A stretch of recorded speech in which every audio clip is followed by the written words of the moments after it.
actually have a cabinet member for Donald Trump undermine what all of those senators, Republican and Democratic alike, were saying could have been Donald Trump's greatest achievement in Operation Warp Speed. Yeah. Undermining it and saying more people died from Donald Trump's actions than from COVID itself. Right. And you know, it would be one thing. You know, we always talk about, you know, the Republican Party believes this, so they're scared of the Republican Party. You know, these Republican senators were quoting polls that showed that the overwhelming majority of Republicans support vaccines. The overwhelming majority of Americans believe that COVID vaccines saved lives.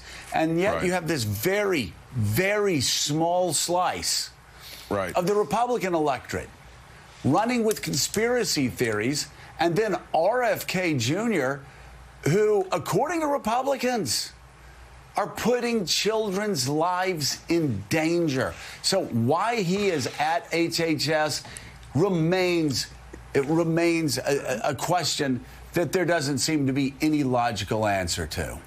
Well, I think he cut a deal with Trump during the campaign last year in which he would endorse Trump and would get this plum position in the administration. I think it's a basically straightforward horse trading proposition. But, Joe, as you know, Trump is loyal to Trump, and if you're getting bad coverage and you're getting, you know, bad juju on Trump, he eventually is going to get tired of you. So I think Kennedy's facing profound challenges because of that. Just real fast, let me pull back the curtain on why I think there is so much hostility from the Senate Republicans. You know, they spent the first half of the year basically without recess in D.C., mostly to confirm members of Trump's cabinet, right? And they got through quite a few cabinet members.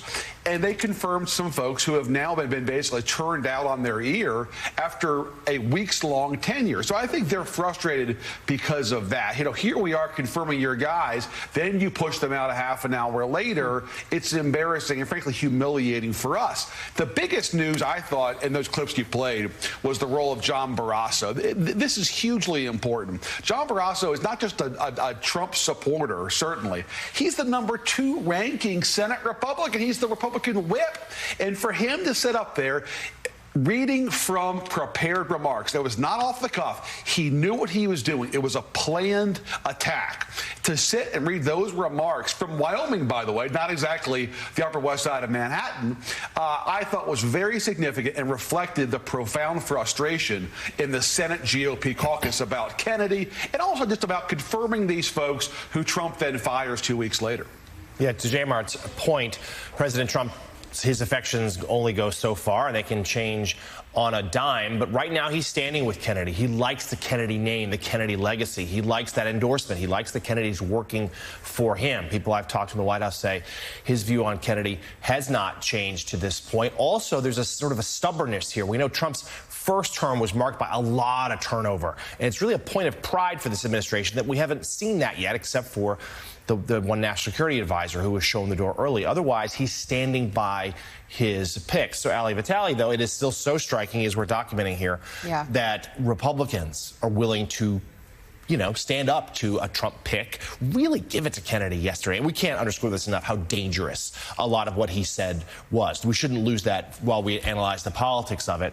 But what do you think here? Is this, where do we go? Is there going to be such pressure from the Hill? Is this another moment where maybe, we've seen a couple of them, where the GOP is willing to stand up to Trump and say, we're not just going to take everything you put our way? Well, I think J. Mart's read was my read, because when I saw Barrasso, not just Cassidy, who had already been pretty vocal about the fact that he had concerns and whatever else, but the fact that Barrasso was willing to, in prepared remarks, say what he said, I think is important. You saw a lot of those senators bringing in their prior history from before they came to Congress. Senator Michael Bennet, for example, was the superintendent of the Denver area school district. So when he says, I'm speaking on behalf of parents and students, he literally has been in those roles before. He knows what it means when places like Florida get rid of vaccine mandates and the impact of that on schools and on students. So that's an important piece of it. But I think when you talk about what happens next, probably nothing, right? I mean, pressure is important. You talk to public health officials, as I have. They say that the pressure is important to remind people of what you said, Lemire, that this is dangerous talk from the head of the HHS. But then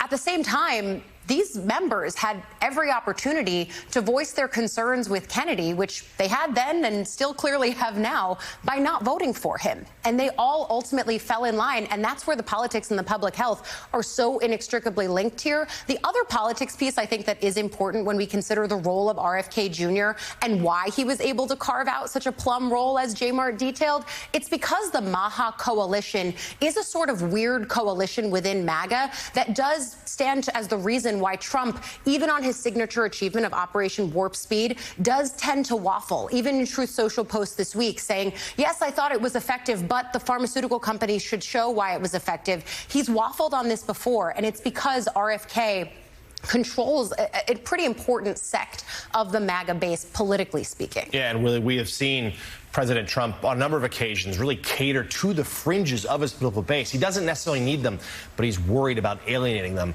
They're small, but they're loud. Yeah, the Wall Street Journal's writing about all this. Its editorial board just this morning writing, RFK